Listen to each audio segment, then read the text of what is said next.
Hey y'all, welcome to Shade in the City. It's your girl Treese here. And of course, we're here to get into Beyond the Gate, season 1, episode 166. So this would have been yesterday's episode, Wednesday. Okay, so if you guys have not already, please, on my Shade Squad and all my new viewers, go ahead and hit that like button for me.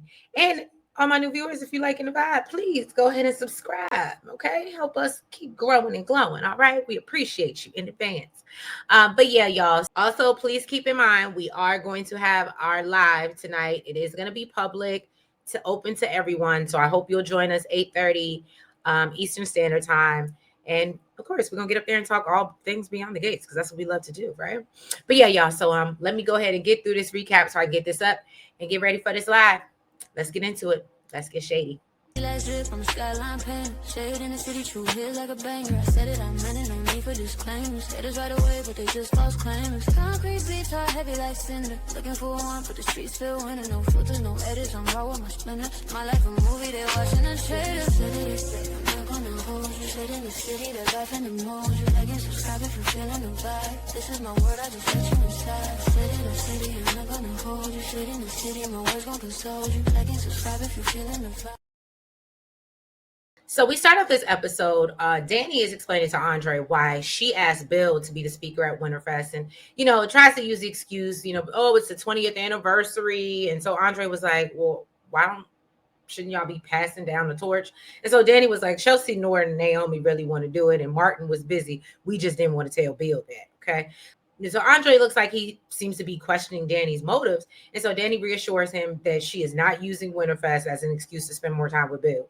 And says that, I would have asked you, but remember, you hate the spotlight. And I said, well, there's that. So then Andre mentions the 4-star offer and, how Danny pulled the plug. And Danny was like, yeah, you made me put a little more thought into it. And she tries to act like, I don't want all the fame and attention. So she tries to convince Andre that, I've moved past modeling at this point and giving up modeling hurt more the first time. And said, it's cool. I've done crazier things for love. So Andre was like, oh, yeah, we all have. And so Danny was like, oh, okay. I realized I wasn't your first, but let's hear more. Let's hear about this love situation, because that you and love don't seem like y'all work well together, okay? And so Andre does admit that, he was out here just big pimping, spending G's. You know what I'm saying? But he said every time, a woman would want more, he basically would chunk up the deuces, okay? He said that there was one girl that he liked, and he liked the future plans that she had for them, but he couldn't commit. And so Danny was like, is that because of losing your parents? And Andre gets emotional and starts sharing how traumatic it was to lose both his parents. And that's why, obviously he's so close to Ted and Nicole. Y'all, when I tell you, Andre had me over here ugly crying, it was bad, y'all. So he talks about, being poured into with love, and then one day that's suddenly being gone. And that's why he's so selfish with his love. Now I understand, Andre. He starts talking about how much responsibility loving someone is. And so Danny asks Andre, well, do you mind sharing with me about your parents? I've, only met them a couple times. And so Andre tells her that his dad was the life of the party. And his parents were a power couple. He said they started their own firm, and he decided to do the opposite, and they loved him anyway. And he talks about how he spent his life trying to make them proud. And he shares, how he misses that love, and all he has now are photos. And oh, I'm a mess right now. That's how I felt. He admits, he doesn't know where he'd be without Nicole and Ted. And so Danny was like, is that why you were so reluctant to work with me? Because it will remind you of your parents? And he said, nah, it ain't got nothing to do with that. Then Danny was like, would your parents have liked me? And I was like, and so Andre tells her, oh no, my parents would have loved us together. And he said, I could picture them dancing at their Vegas wedding. Now, I mean, unfortunately, we didn't get to know Andre's parents. But I kind of have the feeling that they would feel a lot like Nicole felt when she found out about y'all. I'm just saying. But hey, if you say they would be happy, okay, dancing on the ceiling, all right. Danny starts speaking about, what she would say to his parents, and, think thanks them for making Andre the wonderful man that he is. And so that's when Andre decides that now he wants to move forward with this photo shoot. And then he was like, "Are you pranking me like your daddy used to do your mama? Because that ain't cute." And so Andre said, "Girl, you a superstar. And I'd be foolish not to want to share the spotlight with you and stake my claim. Okay. That's mine. All right." And so Danny was like, "You ain't got to do that because, okay, you got me locked down." So Danny was like, "What is the real motivation?" And so Andre says that, his mother had a list of causes that she supported and that he still donates to. So he's hoping the money they make from this photo shoot can go to one of those causes. And so Danny was like, no, I don't think so. And so Andre was like, "What?" And Danny was like, "Actually, what I think we should do is we should set up a foundation in your father's name." And I said, "That's right, Danny. That's right. This is why you love her. Okay." So Andre loves this idea, of course. And he's like, "Damn, I wish I would have thought of this years ago." And so, of course, they start professing they love to each other. And so Danny asked him again, "Are you sure about this photo shoot? No take backsies, okay?" Andre said, "Look, I know I was strongly against doing it." He said, "But you know what? I feel stronger for you." And I said, this was just a really good scene, y'all. It touched my heart. It touched my heart. So then we jump over to Nicole and Laura, who meet up with the chef to plan the menu for Winterfest. They eventually convince her to take on the task, and then Nicole slips up, and as she's talking about allergies, she said, "Oh, my husband." And she said, "Oh, okay, I'm sorry. The father of my kids is allergic to shellfish and nuts." Okay. And so Laura is inquiring, "Oh, so is Ted on the guest list? Because I wasn't aware of that." And that's when Ted walks in and said, "I wasn't either. I'm invited." I said, "Clearly you are." So Laura is real obvious about it. She says, "Excuse, I'm gonna go sit over here somewhere." So Ted tells Nicole, I'm really surprised by the invitation." And Nicole tells him, "Well, you're one of the biggest donors, so of course you would get an invitation, and we hope that you will continue to support." And so Ted said, "Yeah, I'm gonna keep the money coming, okay? And I plan to raise my donation this year, after everything that I've caused." Nicole was like, "You already apologized enough. Now I ain't gonna say no because it's a good cause." But Ted is like, "No, I've never needed your forgiveness more." So then they reminisce on the time that Ted burnt her birthday cake and share a cute little laugh. And so she asked him to confirm, "So are you gonna be there?" And Ted said wild horses couldn't keep him away, which of course has Nicole smiling. She's trying to hold back, but you can tell she is grinning on the inside. So Ted is taking. So then next time we see them, Ted done sat his ass down. Okay, he done took a seat at the table. And they talking about Winterfest, and so he's like, he don't know what to expect these days, and doesn't believe the holidays are going to be the same with them not really celebrating together because that was their thing. And then he tells her how he wishes they would have tried harder to make it work. And I think that's when the flip switched back off in Nicole's head, because you said, "I wish we tried harder." No, Ted. I don't think Nicole really needs to try. I think she did what she was supposed to do. And I think she left herself open in every opportunity you didn't show up. Okay. Nicole calmly says, "Look, sometimes you got to know when to throw in the towel." And I said, see, that energy, Ted. Ted tells her, "Look, I never gave up. All right. And I appreciate the invitation to still be a part of the family for at least one night." Nicole was like, "Okay, cool. Well, just let me know if you plan on bringing the plus one." And I was like, "Well," and of course, he going to end up bringing Eva. So then we see Ashley, who brings Shanice some coffee, basically as an apology for Derek's antics and her putting her in the middle of her bullshit. So she starts rambling as she normally does, and Shanice finally acknowledges her and tells her, "Look, baby, you ain't no good to anybody at this hospital until you fix what you got going on at home." So Ashley was like, "Look, I do want to marry Derek, but I don't understand why he rushing me." And then we see Derek at home struggling to stand and fall flat on his face. And so then we jump back over to the hospital where Ashley promises Shanice that, look, nothing like this will ever happen again.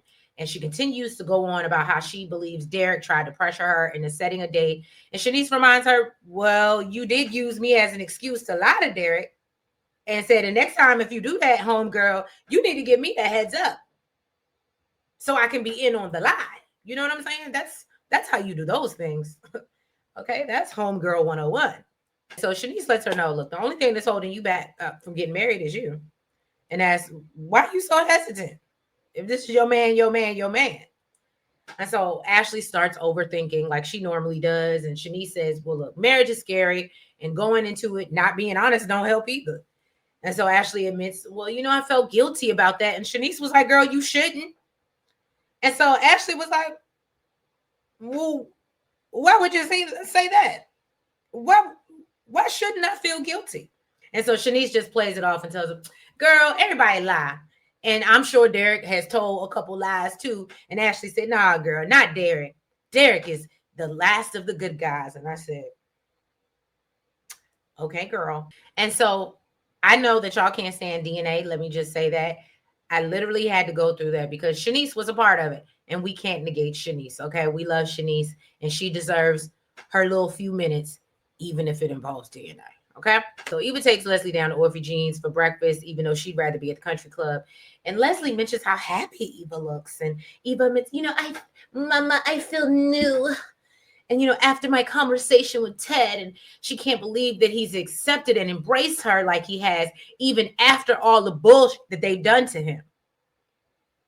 So Leslie starts to get into her delusions of her and Ted working their way from being friends to them becoming a family. And Eva tries to act like Eva's looking at her mama like, girl, he literally just said, maybe y'all can be friends. Okay.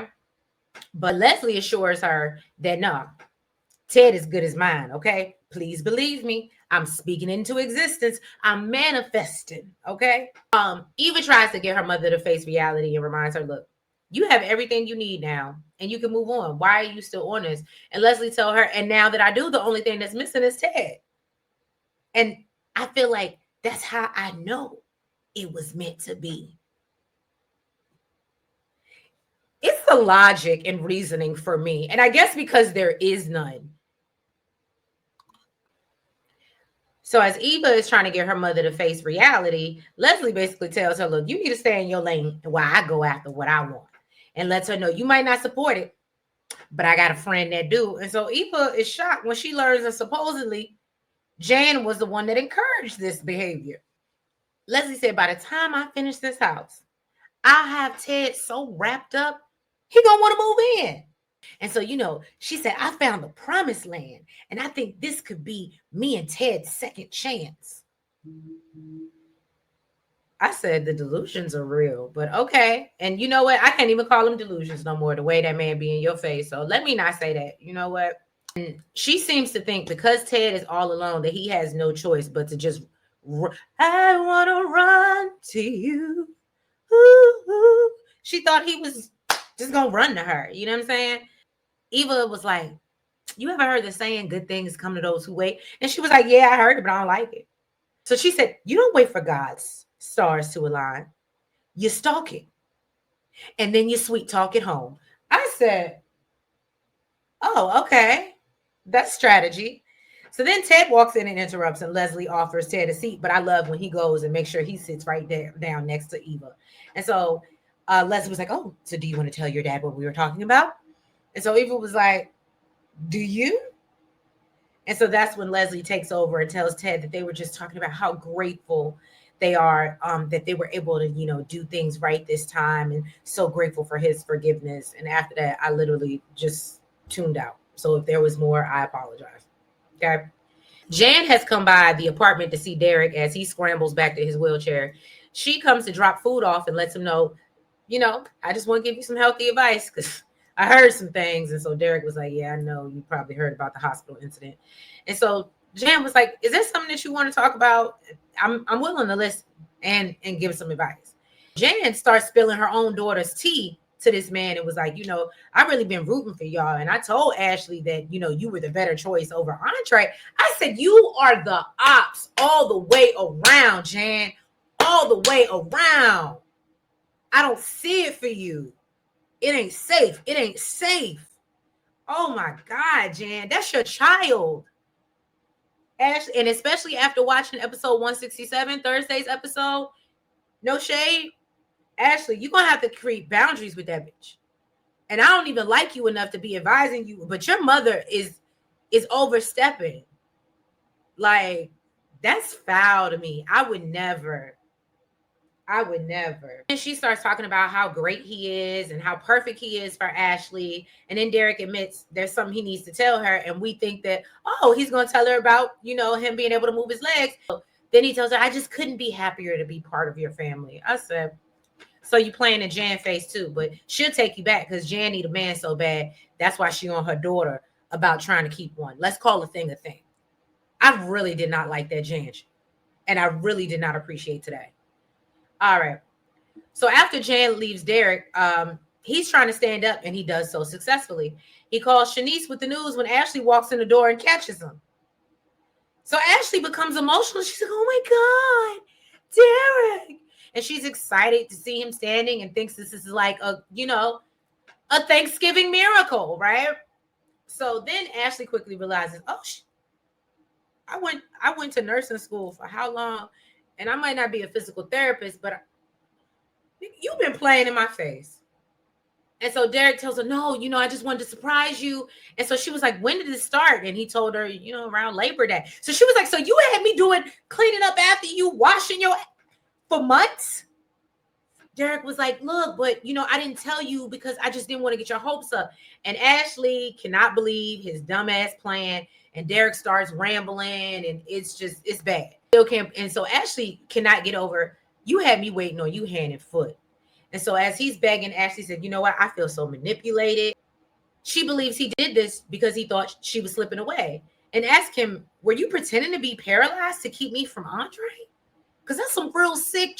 She's like, please tell me that's not true. Because I clearly cannot be with a psycho who would pretend to be paralyzed just to hold on to me. So please tell me that's not true. Derek, is still trying to explain himself. Ashley was like, you know what? I don't even know who you are anymore. And I feel like a muff fool for real. And so Derek is begging, and Ashley said, I'm done for good this time. It's over. It's over. Oh, I shouldn't be singing that. That's Cashapp. We canceled her years ago. Okay, so let's move on. I think I'm just about over being your girlfriend. That was a bop, though. Can we bring Cashapp back? Can we take her back? Can she come back to the cookout or not? We still not ready yet. Because, we let Snoop come to the cookout for the no limit versus the Cash Money. So I feel like if we don't let Snoop come to the cookout and have, some pork chops and some collard greens, we could at least let Cashapp bring the macaroni and cheese. You know what I'm saying? So after Ted leaves, Laura asks Nicole, well, why did you let Ted have a +1? And what if he brings Leslie? And so Nicole said, yeah, that very well can happen. And after seeing them hugging at the hospital, it can happen. But she said, I'm not trying to be a hypocrite since I told Ted to stay out my personal life. And so Nicole said, I don't know why Ted dating bothers me. And Laura said, is it him dating in general or is it who he dates? And so then we learn, Nicole takes a minute to think about that. And that's when she notices something's wrong with Laura. And so that's when Laura starts sulking about this Dave character that I am not invested enough with Laura and damn sure not Dave to be sitting up here finishing off this episode talking about damn Dave, okay? Basically, Nicole tells her, look, it's okay to walk away, even when it hurts, but tells her you can't write new chapters until you close the one that doesn't serve you. And I said, woo-hoo, Nicole, it's over. It's over. Okay, and that was the end of the episode of 166 of Beyond the Gates. If you guys have not already, please go ahead and do me a favor. Hit that like button. Make sure that you guys comment. Make sure you subscribe. And make sure you hit the notification bell. Make sure you're following us on all the platforms. That's the TikTok, the Twitter, the Facebook, the IG, the Blue Sky, and the Lemonade. And yes, y'all, I will catch you. Also, I'll be dropping episode 167 and I'll catch y'all for 168 tomorrow. I love y'all. Thank you so much for all the support. And I'll see you at 8:30. And don't forget, y'all, hype me up. Hype me up. If you still got hypes left for this week, go ahead and hype up this video for me. But I appreciate y'all. Love y'all. Catch y'all at 8:30. Bye-bye.